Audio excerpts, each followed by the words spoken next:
लेकिन अब कारण था वो अकेली थी, इसलिए हमको जाना पड़ा, क्योंकि किस कारण से वो, इसको हमें जानना जरूरी था।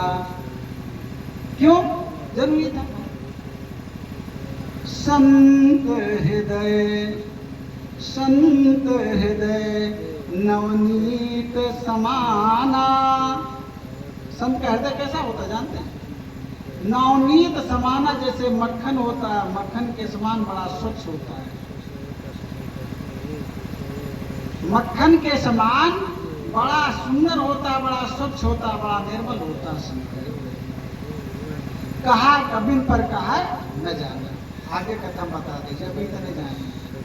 संत हृदय नवनीत समाना, संत का हृदय मक्खन के समान बड़ा सुकोमल होता है। ये दूसरे का दुख देख लेते हैं तो द्रवित हो जाते हैं, दुखी हो जाते हैं। दुष्ट में और संत में भैया ये अंतर है। संत में और दुष्ट में यह अंतर है। दुष्ट कैसे हुआ? दुष्ट जब हुआ दूसरे को दुख देख के खुशी हुआ थे, सुख हुआ था, और संत दूसरे को दुख देख के दुखी हुआ थे। दोनों में इतने अंतर है। दुष्ट सोचत कैसे करी, बहुत परेशान होता, जितने परेशान हो उतना अच्छा। लेकिन संत अगर कोई दुश्मन भी है तो उसको भी बचाने की चेष्टा करता है। ये संत की परिभाषा। दुश्मन भी है तो उसे बचाने की चेष्टा करता है। हमारे आपके बीच में भी संत बैठे रहते हैं, हम आप पहचान नहीं पाते हैं। हकीकत हम पता नहीं कैसे बैठे रहते हैं, कैसे रहते हैं। तो आइए अपनी कथा में देखिए, इस प्रकार से जो है संत की बात आ गई। नारद जी को बड़ी दया आ गई उस बाला को देख करके। कहते हैं कि हे बालक तू क्यों रो रही? कहीं क्यों रो रही थी? कहीं हे भैया, उसके 2 पुत्र थे। उस बाला के, उस नवयुवती के 2 पुत्र थे जो कि बगल में पड़े हुए थे, मूर्छित थे, बेहोश थे। उसने कहा कि हे प्रभु, आप तो स्वयंभू हैं, हमारे भाग्य से आप आ गए। आप जैसे संत का दर्श करने से संत दरस जिमी पातक टरई, संत दरस जिमी पातक टरई। भैया संत के दर्शन ऐसे बड़ा से बड़ा पाप भाग जाता है। ध्यान दीजिएगा, जैसे भगवान के मंदिर में भगवान का दर्शन करने जाते हैं, वैसे संत का भी दर्शन करना चाहिए।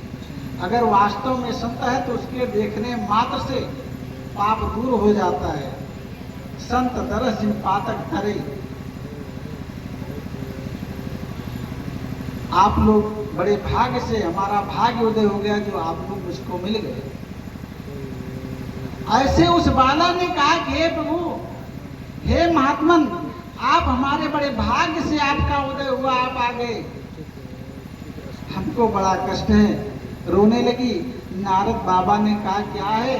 बताती है मेरे दोनों बच्चे बेहोश पड़े हैं, इनको मैंने बहुत जगाने की कोशिश की, इनकी आंखें नहीं। कुमारावुषु कथम ब्रह्मण्येन मुखा कुतश्चिन्ता परो भवान् त्वरितं गम्यते कुत्र कुतश्चागमनं तो इदानीं शून्यचित्तोऽसि गतवित्तो यथा जनाः तवेदं मुक्तसङ्गस्य नोचितं वद कारणं। नारद अहं तु पृथिव्यातो ज्ञात्वा सर्वोत्तमामिति पुष्करं च प्रयागं च काशीं गोदावरीं तथा हरिक्षेत्रं कुरुक्षेत्रं श्रीरङ्गं सेतुबन्धनं व्योमादिस्तीर्थेषु ब्रह्माणितस्थः। इतना जगह भैया नारद जी घूमत घूमत कर कहाँ गए? पुष्कर क्षेत्र गए, प्रयाग गए। पुष्करम चा प्रयागम चा काशीम गोदावरीम तथा। काशी गए, गोदावरी तीर्थ गए, हर क्षेत्र गए, कुरुक्षेत्र गए, सेतुबंध गए। इस प्रकार से घूमते घूमते वहां पहुंचे जहां भक्ति रो रही। न पश्यम कुछ शर्म मना संतोष कारकम कलिना धर्म मित्रेण धरेयम बाधिता धुना। कहन केहू का मन शुद्ध ना देखे इतना जगह आम घूमेन कि केहू का मन शुद्ध हुए। कली का प्रभाव आ गया, कलह का प्रभाव आ गया, इसलिए सब दुखी हैं। सबके मन में ईर्ष्या द्वेष भर गया है। ऐसा हमने देखा, किसी के मन में संतोष नाम की चीज ही नहीं है। बिनु संतोष न काम न साई। ध्यान दीजिए, ध्यान दीजिएगा। अब काम अछत सुख सपने हुनाही। बिनु संतोष न काम न साही। काम अछत सुख सपने हुनाही। काम माने क्या है जानते हैं? काम माने कामना होता है, इच्छा। अगर आपको संतोष नहीं होगा तो चाहे जितना धन दौलत हुए, चाहे जितनी बड़ी व्यवस्था हुए, चाहे जितनी मोटर गाड़ी हो, चाहे जितना ऊंचा महल हो, आपको सुख नहीं मिलेगा। बिनु संतोष न काम न साही। काम अछत सुख सपन हुनाई। इसलिए सबसे पहले हमको क्या करना चाहिए? कामना का त्याग कर देना चाहिए। कामना का त्याग। हम बड़े प्रसन्न होते हैं, विवाह करते हैं, हमको एक भार्या मिल जाएगी, बड़े खुश हुए। विवाह किए बड़े खुश हुए, एक भार्या मिल जाएगी, एक स्त्री मिल जाएगी। वो बढ़िया मीठी मीठी बातें करेगी, बढ़िया व्यंजन बना करके खिलाएगी,